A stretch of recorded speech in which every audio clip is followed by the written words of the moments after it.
성도 여러분, 오늘 본문은 너무나 귀중한 내용을 우리에게 보여주고 있습니다. 하나님의 아들인 예수 그리스도께서 우리가 받아야 할 십자가의 저주를 대신 받으시고 십자가에서 목숨을 버리시는 그 장면을 우리한테 보여주고 있습니다. 하늘에서 이 광경을 가만히 보고 계셨던 우리 하나님께서, 성부 하나님께서, 성자 예수님께서 운명하신 것을 보자마자 인류를 향해서 세우신 방침이 두 가지가 있습니다. 성부 하나님은 성자 예수님의 죽음을 보시고 인류에게 세우신 방침 두 가지는 어떤 것일까? 우리 두 가지를 소개받으면서 하나님 앞에 은혜를 기다리려고 합니다. 첫 번째 방침은요, 내 아들의 죽음을 보고 네가 죄인인 것을 고백하고 회개하고 돌아오면 누구든지 용서해 주시겠다는 하나님의 첫 번째 방침입니다. 요즘 여러분 국가에서 코로나 제4단계를 맞이해서 어떤 방침을 세워놨죠. 장사하는 분들에게도, 교회에도 그 방침을 따라가야 됩니다. 그 방침을 지키지 아니하면 법에 대한 준엄한 심판을 받게 됩니다. 오늘 하나님께서 예수님의 죽음을 통하여서 모든 인류에게 만들어 놓으신 방침이 두 가지가 있는데 말씀을 잘 한번 귀담아 들어보시길 바랍니다. 우리가 어느 날 어떤 계기로 교회에 출석하게 됩니다. 그리고 하나님에 대한 말씀과 삼위일체에 대한 하나님의 말씀과 온 인류를 위해서 십자가를 지신 예수님에 대한 말씀을 듣게 됩니다. 그런데 교회에 출석했다고 해서 다 구원받고 거듭나서 교회 생활 계속적으로 하는 사람이 있는 건 아닙니다. 중간에 얼마든지 포기하고 자기 고집대로, 자기 혈기대로, 자기 욕망대로 뭔가 마음에 안 맞아서 교회를 떠나는 사람이 얼마든지 우리 주위에는 있습니다. 그런데 저와 여러분은 어느 날 복음을 듣게 되었는데 그 복음이 거부감이 느끼지 않는 것입니다. 그 말씀이 내 영혼 속에, 내 마음 속에 차곡차곡 자리를 잡게 되면서 어느 날부터 그 말씀에 은혜가 되고 그 말씀에 마음문을 열게 되고 귀를 기울이게 됩니다. 이건 이미 하나님의 성령께서 저에게, 여러분에게 개입하고 계셨다는 것을 절대로 부인할 수가 없습니다. 왜 어떤 사람은 복음이 마음에 안 드는데 왜 저하고 여러분은 그 복음이 은혜가 되냐는 것입니다. 이것은 바로 하나님의 성령께서 벌써 우리한테 개입하셨다는 것을 우리가 부인할 수가 없는 것입니다. 예수님의 죽음은 예사로운 죽음이 아닙니다. 예수님의 탄생은 예사로운 탄생이 아닙니다. 세상의 모든 인간은 자기 죄 때문에 죽습니다. 그러나 주님의 죽음은 자기가 하나님 앞에 죄를 지었거나 심판받을 짓을 해서 십자가에서 자기 목숨을 버린 것은 아니라는 것입니다. 그래서 주님의 죽음은 예사로운 죽음이 아니오 보통 인간들이 죽는 그런 죽음과 확연하게 다르다는 것입니다. 내가 죽어야 하는데, 내가 그 자리에서 저주받아야 되는데, 내가 하나님 앞에 심판을 받아야 되는데 예수님께서 나를 대신해서 십자가에서 돌아가셨다는 것입니다. 그분은 죄와 상관없는 분입니다. 그분은 죄를 모르는 분입니다. 하나님의 감정을 상하게 하신 적이 없는 것입니다. 하나님의 마음과 하나님의 진노를 불이켜 일으킬 만한 그런 일을 우리 주님은 단 한 번도 하신 적이 없다라는 것입니다. 그래서 그분의 죽음은 예사로운 죽음이 아닌 것입니다. 고린도후서 5장을 보겠습니다. 예수님의 죽음은 뭔가 도대체? 고린도후서 5장 21절입니다. 하나님이 죄를 알지도 못하신 이를, 여기서 죄를 알지도 못하신 분이 누굽니까? 예수님 아닙니까? 우리를 대신하여 죄로 삼으신 것은 우리로 하여금 그 안에서 하나님의 의가 되게 하려 하심이라. 예수님은 죄를 알지 못하셔요. 예수님은 하나님 앞에 죄를 지으신 적이 없어요. 예수님은 하나님 앞에 진노를 받아야 할 일을 하신 적이 없습니다. 그래서 성경은 분명히 말합니다. 그분은 죄를 알지도 못하고 죄와 상관없는 분인데 누구 때문에? 나 때문에, 여러분 때문에. 내가 받아야 할 심판의 자리에서, 내가 죽어야 할 그 자리에서, 내가 수치를 당해야 될 그 자리에서 주님이 나를 위해서 대신 당해 주셨다는 것입니다.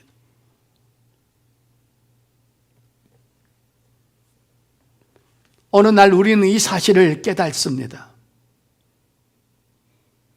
성령께서 아주 개입하고 계신 것입니다. 내 마음을 엽니다. 내 생각을 엽니다. 이 말씀을 깨닫게 합니다.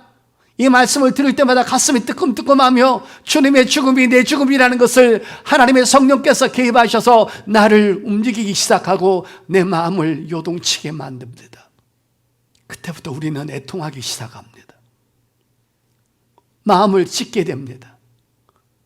그리고 하나님 앞에 목 놓아 울게 됩니다. 나는 이 말씀을 전하면서 제가 말씀을 듣고 거듭나는 시간을 지금도 생생하게 기억하고 있습니다. 어느 수요일 날 제가 섬기는 목사님께서 이 마태복음 27장을 가지고 설교를 하시는데 하염없이 내 마음에서, 내 눈에서 눈물이 흐르기 시작했습니다. 정신없이 그 설교를 듣고 교회에서 나와서 집에까지 5시간을 걸어갔습니다. 차 타는 것을 잊어버렸습니다. 너무 감격스러워서 5시간을 내내 걸어가면서 가슴을 치면서 울기 시작했습니다. 밤새도록 잠을 못 잤습니다. 그때 거듭남의 역사를 지금도 잊어버릴 수가 없는 것입니다. 우리 인간들은 기부인이나 창녀를 구분합니다. 사창가에서 몸을 팔고 술집에서 일을 하는 여자나 귀족 부인은 다르다고 생각합니다. 목사나 사형수는 질적으로 다르다고 말을 하고 있습니다. 재벌 총수나 떡볶이 장사하는 아줌마나 순대 장사하는 아줌마나 시장에서 허드렛 일을 하는 사람은 근본적으로 다르다고 생각을 합니다.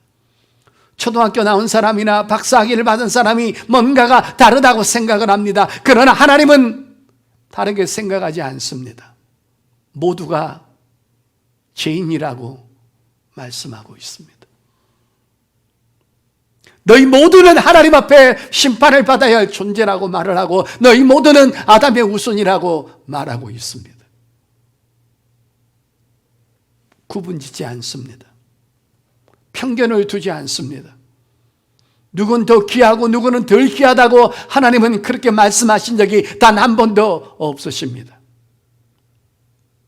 오히려 주님은 복음을 전하실 때 예루살렘의 귀족들에게 찾아가지 않고 가난한 사람들과 배우지 못한 사람들과 창녀들과 소경들과 나병 환자들과 더 함께 지내셨습니다.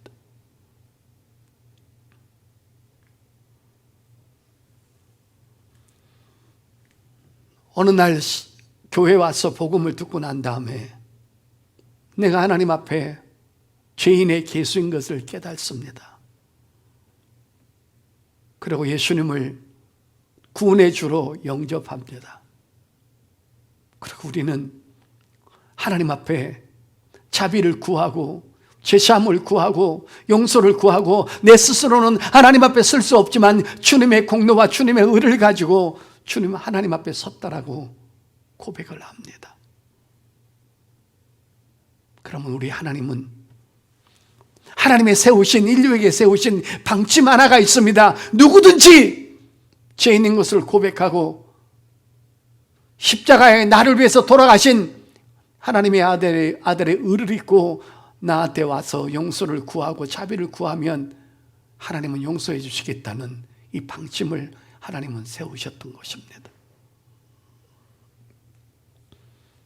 예수님의 의로우신 죽음을 보고 가슴 아파하고 우는 자를 하나님은 이 시간에 찾고 계시고 보고 계십니다. 세리들처럼 가슴을 치면서 주님의 의로우신 죽음에 감격하고 감사하고 눈물을 흘리는 그런 자들을 오늘도 하나님은 기다리고 계시고 찾고 계십니다. 하나님은 하나님 앞에 나와서 말씀을 듣고 복음 앞에 그분의 사랑을 깨닫고 그분의 은혜를 깨닫고 그분의 긍휼을 깨닫고 그분의 사랑을 깨닫고 우는 사람을 아주 귀중하게 보는 것입니다. 하나님은 네 연봉이 얼마냐를 보고 계시지 않습니다. 네가 아파트 평수에 몇 평에 사느냐고 그거 묻지 않습니다. 너는 연봉이 얼마고 어느 직장에 다니고 누구와 결혼했고 네 통장에 돈이 얼마 남았고 네 화장품은 뭘 쓰고 옷은 뭘 입느냐고 주님은 거기에 관심이 없습니다.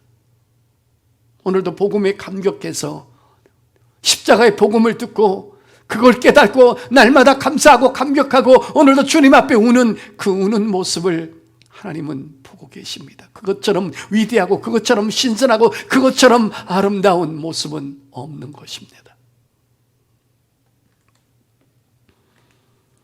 누가복음 23장 27절을 보겠습니다.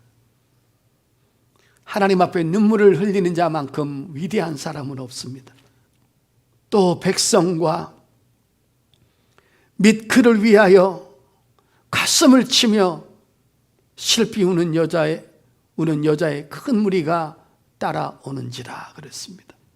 여러분, 예수님 십자가에 박히기 위해서 예루살렘으로 올라가실 때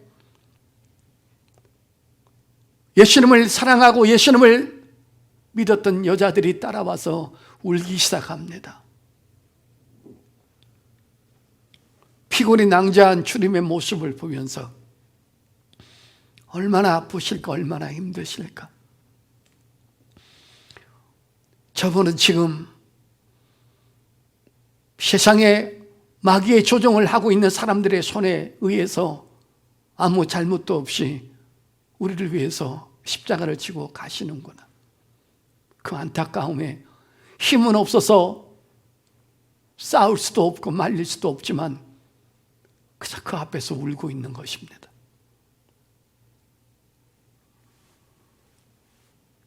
오늘도 여러분 이렇게 주님 앞에 우는 사람, 내가 주님의 은혜와 주님의 공로와 주님의 사랑과 긍휼의 주님의 지사함이 아니면 하나님 앞에 쓸 수 없다는 것 때문에 감격하고 우는 사람, 감사해서 우는 사람, 하나님은 오늘도 찾고 계십니다. 코로나가 문제인 거 아닙니다. 먹고 사는데 힘드냐 안 드냐 그게 중요하지 않습니다. 부자도 새끼 먹고 가난한 자도 새끼 먹고 코로나가 없을 때도 새끼 먹고 코로나가 와도 새끼 먹는 것입니다. 우리의 삶은 약간은 불편할지 모르지만 주님의 은혜를 알고 그 앞에 우는 사람, 이 사람이야말로 하나님 앞에 신선한 사람인 것입니다. 그런데 여러분 놀라지 마십시오. 우는 자가 얼마나 복되냐 하면 주님이 부활하신 다음에 주님이 죽으셨다가 3일 만에 부활하신 다음에 제일 먼저 부활의 신령한 육체를 입고 그 모습을 보여준 그 여인이 바로 이 십자가를 따라오면서 울었던 막달라 마리아였습니다.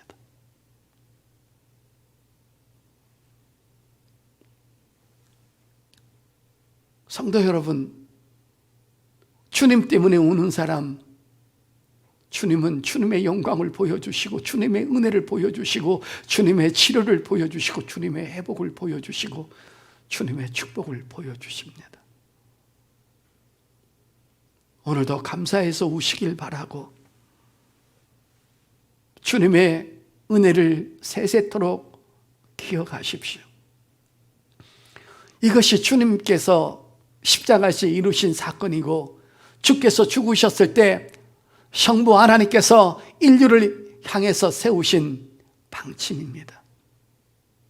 누가 내 아들의 죽음을 보고 울 것인가? 누가 내 아들의 죽음을 보고 내가 죽어야 되는데 나 대신해서 주님이 죽으셨다고 인정할 것인가? 그래야면 못나심에도 불구하고 죄인의 개수임에도 불구하고 주님의 공로 때문에 너를 용서하시고 구원시키시고 하나님의 자녀로 삼겠다고 말씀하시고 천국을 기업으로 주시겠다고 하는 하나님의 성부 하나님의 준엄한 방침을 세우셨습니다. 우리는 전부 다 거기에 들어가서 하나님의 자녀로서 많은 축복을 죽은 다음에도 세세토록 받게 될 줄 믿습니다. 첫 번째 방침은 예수님의 죽으심을 보고 회개하고 하나님 앞에 돌아와서 예수님을 구원해 주러 영접하는 사람에게는 누구든지 구원시키겠다는 하나님의 첫 번째 방침입니다.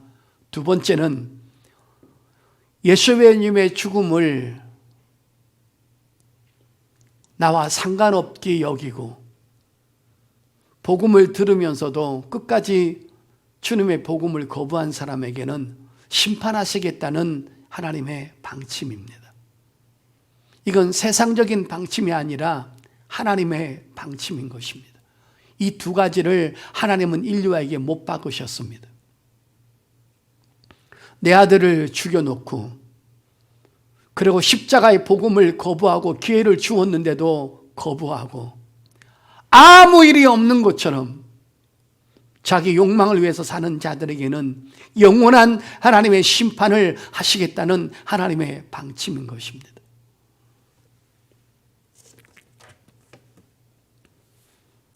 예수님의 죽음 왜 죽었을까?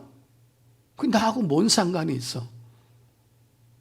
교회가 종교와 똑같고 목사와 신부가 전부 다 스님이나 똑같지. 꼭 예수 믿어야 구원받아? 기독교인들은 너무 독선이야. 다른 종교도 인정하지 않아. 라고 비웃습니다. 하나님의 아들을 십자가에서 죽여놓고도 자기 욕망을 위해서 사는 것입니다. 죽음은 끝이라는 비진리 속에서 살아가는 것입니다. 여러분, 이제 이스라엘 역사를 한번 소개할 테니까는 조금 어려운 것 같지만 잘 한번 들어보십시오. 제가 아주 쉽게 설명할 테니까. 유다 백성들은 왜 하나님 앞에 심판을 받고 망한 겁니까? 그들이 예배를 안 드렸습니까? 그들이 헌금을 안 했습니까? 그들이 11조를 안 했습니까? 아침 저녁으로 기도를 안 했습니까? 구제를 안 했습니까?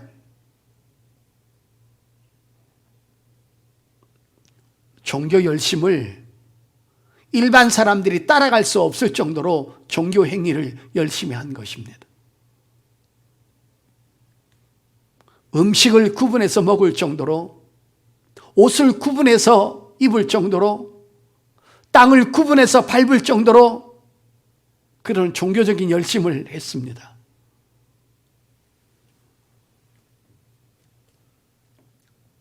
그런데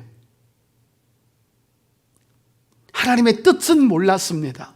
지 마음대로 살았던 것입니다. 구약은 메시아를 기다리는 삶을 살아야 됐고 그 메시아가 오셔서 복음을 전하셨을 때 그 복음을 받아들여야 되는데 복음을 받아들이지 않고 예수님을 부인했습니다. 십자가에 꽝꽝 못 박았습니다. 유다 백성들의 삶을 한번 보십시오. 하나님 앞에 우상 숭배하고 금송아지 섬기고 주의 뜻대로 살지 않아가지고 바벨론의 침공을 받아가지고 수십만 명이 죽고 수십만 명이 도망다니고 수십만 명이 포로로 잡혀갔습니다. 그리고 바벨론에서 돌아왔습니다. 70년의 고통을 당하고 돌아온 다음에 놀라운 일이 하나님의 성전을 재건까지 했습니다. 그리고 또 열심히 종교생활을 열심히 했습니다. 그런데 여러분, 이 땅에 예수님이 오셨을 때 그들은 예수를 반겼나요? 예수님의 입에서 나오는 복음을 받아들였나요? 예수님께서 행하시는 표적을 보고 인정을 했나요? 도리어 예수님 앞에 귀신 들렸다고 욕을 하고 핀잔을 두고 예수님을 때리려고 했고 낭떠러지에서 떨어뜨리려고 했고 온갖 험난하고 추악한 일을 예수님 앞에 다 퍼부었습니다.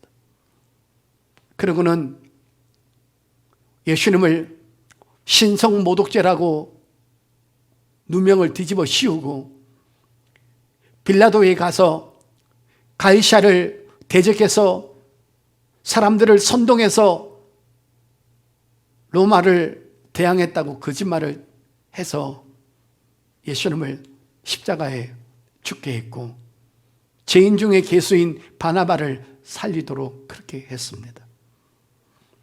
그 일이 있은 후에 어떻게 됐습니까? 예수님을 십자가에 못 박게 만들어놨던 그들은 AD 70년에 로마 장군 디도가 올라왔을 때 유대 사람들을 110만 명을 학살했습니다. 칼로 죽이고 불태워 죽이고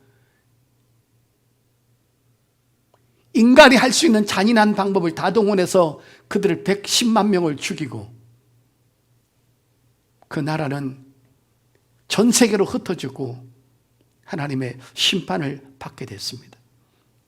모든 구약과 신약과 유대인이나 이방인이나 모든 심판은 예수의 간에서만 일어나는 것입니다.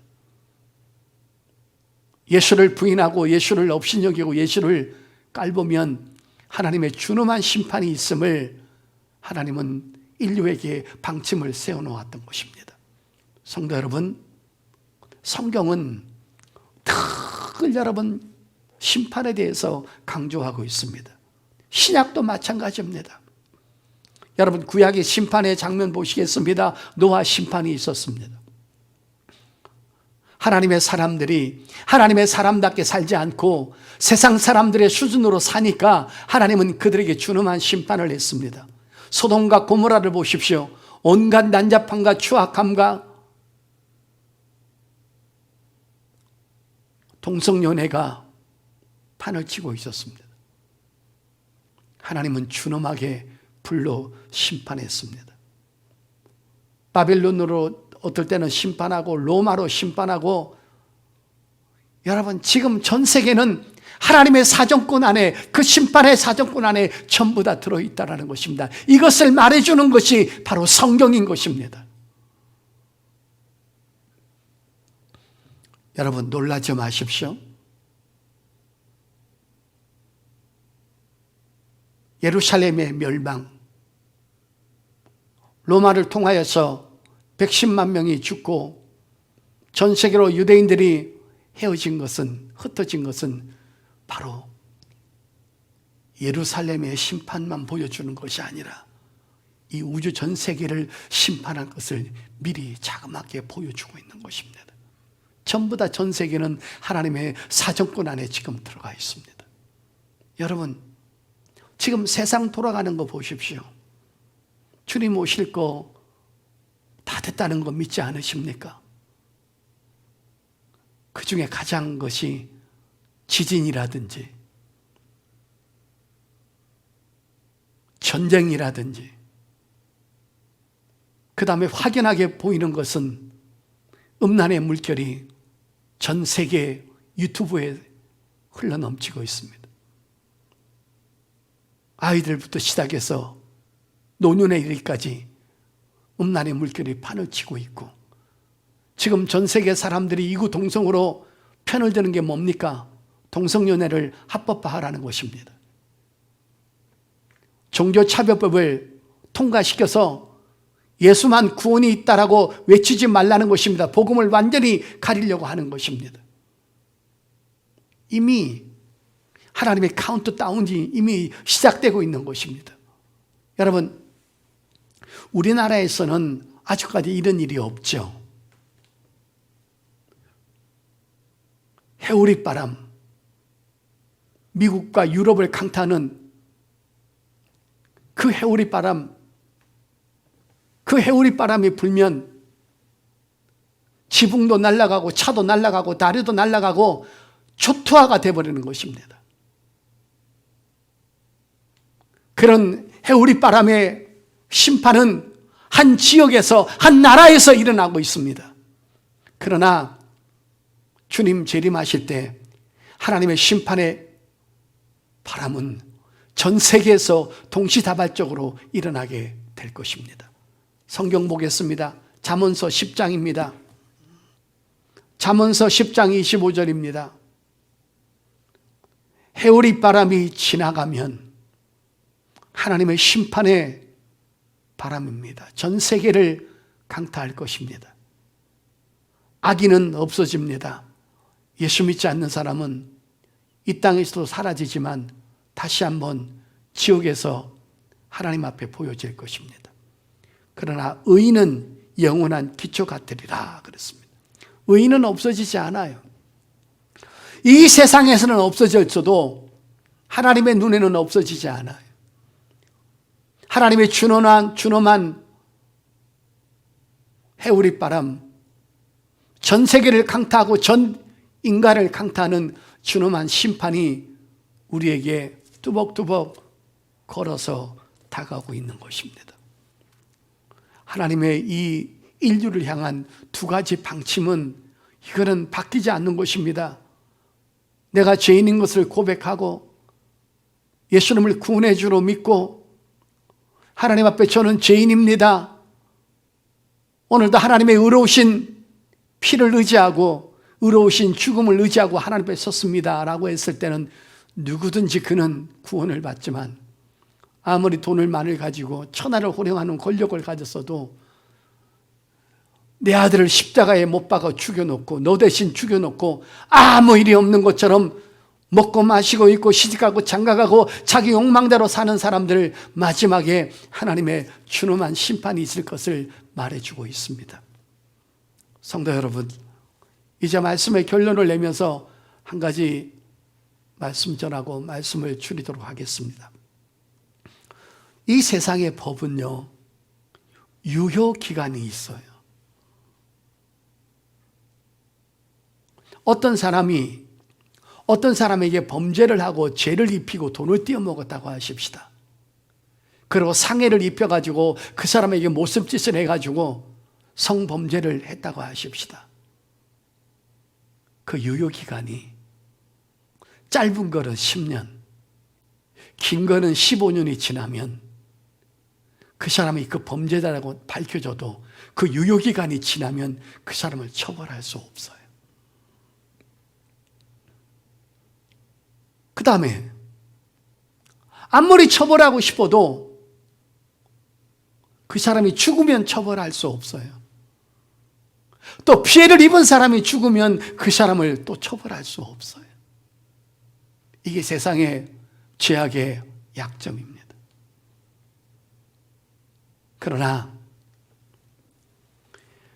하나님 앞에 지은 죄는, 그 인간은 유효기간이 없다라는 거예요. 영구적이라는 거예요.